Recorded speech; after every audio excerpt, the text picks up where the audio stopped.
니들 비즈니스 창의성을 깨우는 부와 성공의 수수께끼. 이 책에 들어가기 전에 창의력은 신이 인간에게 제공한 수수께끼인가? 아이디어는 어디에서 생겨나는가? 창의적인가? 창의적이지 못한 것의 차이점은 무엇인가? 창의성은 우리가 의식적으로 조정할 수 있는가? 비즈니스에서 어떻게 창의성을 해결할 수 있을까? 아래 그림에서 4개의 직선을 그어 9개의 점을 연결해 볼 수 있는 방법을 한번 시도해 보기 바랍니다.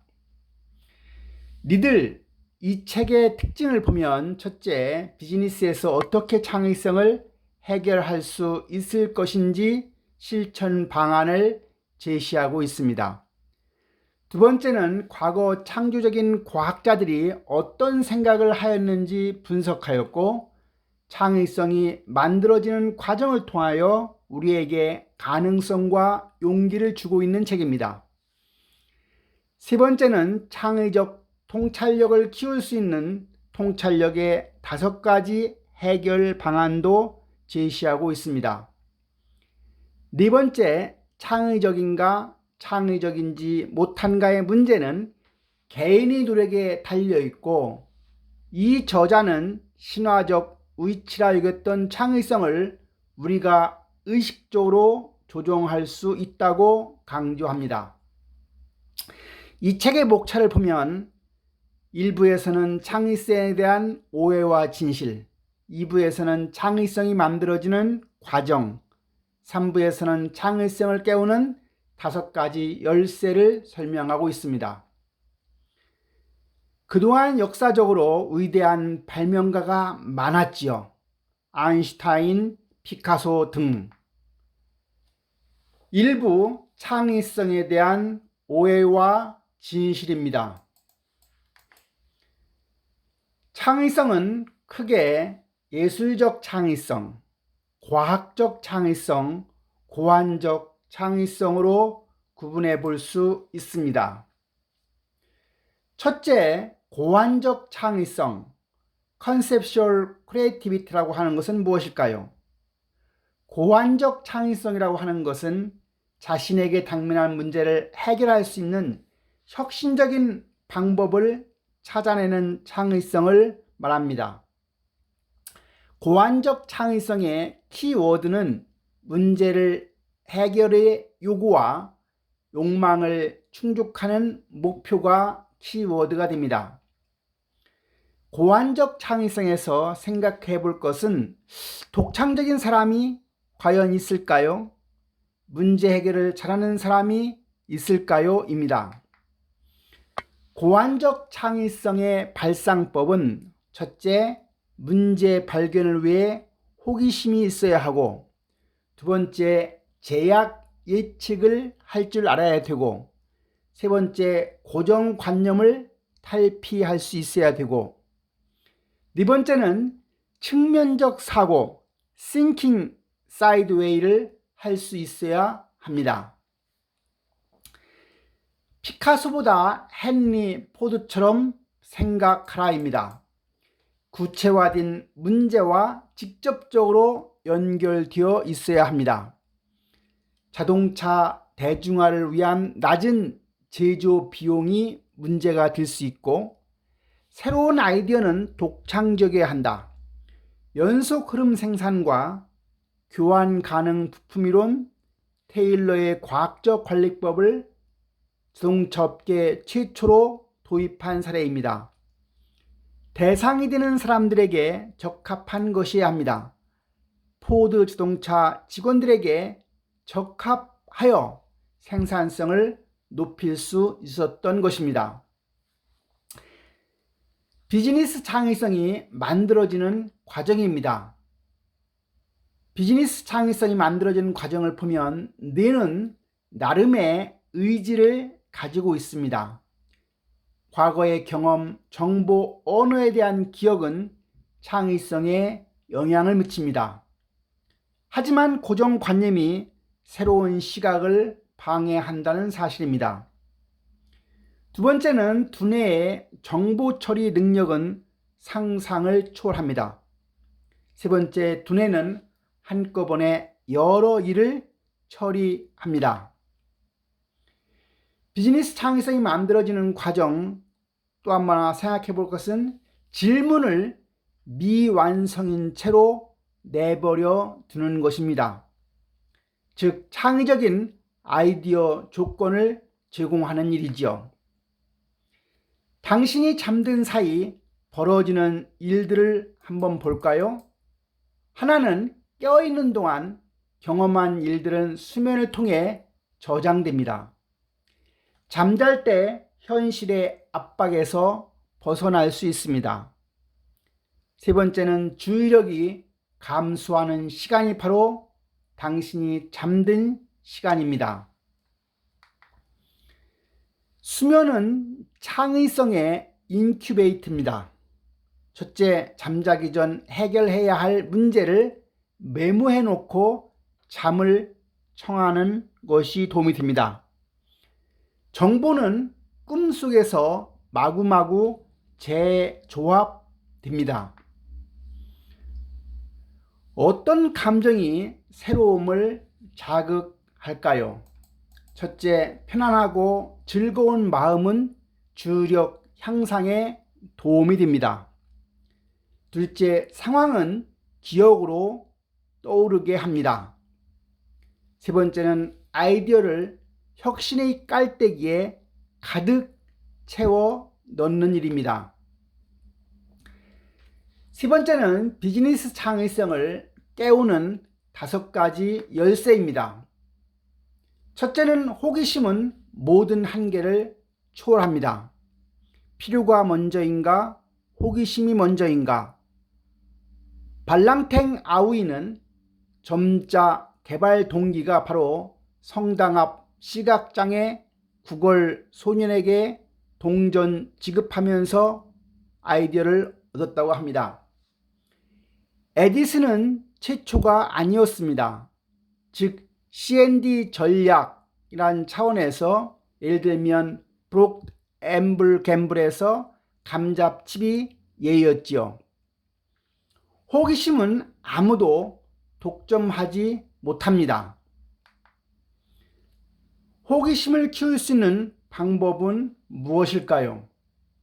첫째는 할 수 없다고 이야기하는 것에 집중하는 겁니다. 첫째가 되는 것보다 타이밍이 중요합니다. 현재 존재하고 있는 아이디어를 재조합하는 일입니다. 제약이 없으면 아이디어도 없습니다. 돌에서 물을 짜내는 이스라엘 사람들이 있습니다. 자신에게 주어진 제약을 극복하기 위해 댐 대신 토양의 특성을 이용하여 물 저장고로 사용한 예입니다. 제약은 창의적 통찰력의 원동력인 것입니다. 시간이 만드는 제약을 보면 시간의 제약은 사명감을 느끼는 사람에게 효과를 발휘합니다. 업무 일정 마감 시간이 있음으로 해서 그것이 어떤 결과를 어떻게 나올까요? 제약의 해답은 질문 안에 있습니다. 질문 1.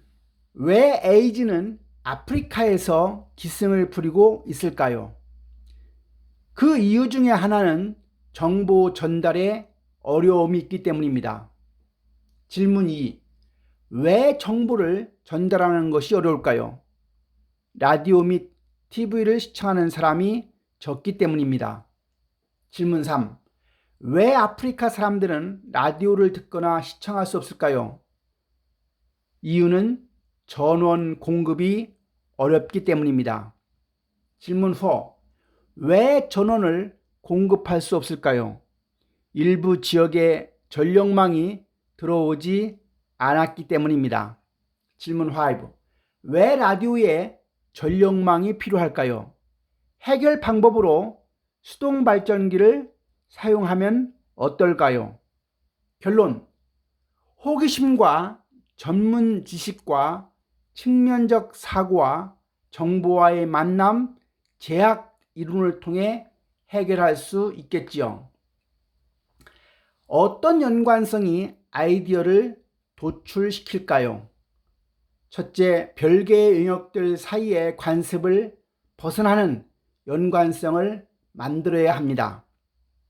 두 번째는 전문 지식 증대는 생산력을 높이지만 창의성은 방해됩니다. 문제 해결 필요한 요소는 전문 지식과 상황에 대한 유사한 지식과 다른 분야의 정보 이응 능력이 더해지는 것이죠. 아르키메데스 사례는 금과 은의 밀도와 왕관의 무게, 배의 배수량 원칙에서 얻어냈지요. 관습에도 도전장을 던져라. 관습은 창의성의 덫입니다. 경험은 관습을 낳고 관습은 성공을 가져온다고 하지만 아이디어를 가로막습니다. 아버지와 그의 아들이 차를 타고 가다가 사고를 당했습니다. 아버지는 죽었고 아들은 병원으로 급히 실려갔습니다. 한 외과 의사는 수술을 성공적으로 끝낸 뒤에 소년의 얼굴을 보았습니다. 그리고 그는 "아니, 내 아들이잖아" 하고 외쳤습니다. 어떻게 이런 일이 가능할까요? 창의성 코드입니다. 기존의 문제를 해결하기 위한 독창적인 방법을 찾을 때는 도움이 안 됩니다. 우리가 무엇을 인식하는 순간 그것은 사방에서 뛰어나오는 것처럼 보입니다. 예를 들어 소나타를 구매하면 그 순간부터 거리에 나가면 소나타가 눈에 띄기 시작합니다. 창의적 천재 이론 스펠링입니다. 스펠링 작품은 TV 50편, 미니 시리즈 10편, TV 영화 150편, 에미상 2번을 수상하였습니다. 대표작으로 판타지아 아일랜드, 미녀 삼총사, 비버리 힐즈 아이들 등이 있습니다. 창의성의 성공 비결은 시청자들이 원하는 것을 알고 있었다는 것입니다. 어떻게? 관광객이 집 앞을 지나갈 때 질문을 하는 겁니다. 왜 TV를 시청하십니까? 그 대답은 현실에서 벗어나고 싶어서라는 답이었습니다. 나만의 코드를 완성하라입니다. 창의성에는 논리가 내재되어 있습니다. 창의성 코드는 성공한 혁신가들이 아이디어를 도출하는 틀이 됩니다. 거시적 요인들을 탐구하고 이해하여야 합니다. 유행, 필요, 기술, 라이프 스타일, 카테고리, 산업, 재료, 시간, 공간 등 리스트를 완성했으면 창의적 코드를 마련하는 것입니다. 인습은 예로부터 내려오는 관습이 합리적 관점에서 가치가 의심되거나 부정되고 있는 것입니다. 마무리하면서 우리에게 던지는 질문이 있습니다. 첫째, 어떤 문제를 가장 먼저 해결하고 싶은가? 두 번째, 어떤 제약이 존재하는가? 무엇이 문제 해결을 방해하는가입니다. 세 번째는 위의 두 가지를 둘러싼 관행을 어떻게 벗어날 것인가? 네 번째는 현재의 문제와 과거에 해결했던 문제 사이에 유사점이 존재하는가? 다섯 번째, 새로운 아이디어에 대한 의도적인 거부감은 없는가? 비즈니스와 연관성 및 시사점입니다. 리들은 창의성에 관한 책이지만 궁극적으로는 기업이 어떻게 이윤을 창출할 수 있는지에 대해 말하고 있는 책입니다. 어떻게 새로운 성장 동력을 기업이 만들어낼 것인가? 급속히 변화하는 시대 속에 사는 우리에게 끊임없이 던져지는 질문일 겁니다. 이 책은 이런 복잡한 질문의 답으로 비즈니스 창의성을 제시하면서 경쟁사와 차별화된 기획을 할 때와 당면한 문제를 해결하는 돌파구를 마련해야 할 때 더 큰 이익을 안겨줄 수 있는 비즈니스적인 창의성을 발휘하라는 메시지를 우리에게 던져주고 있는 책입니다. 이상입니다.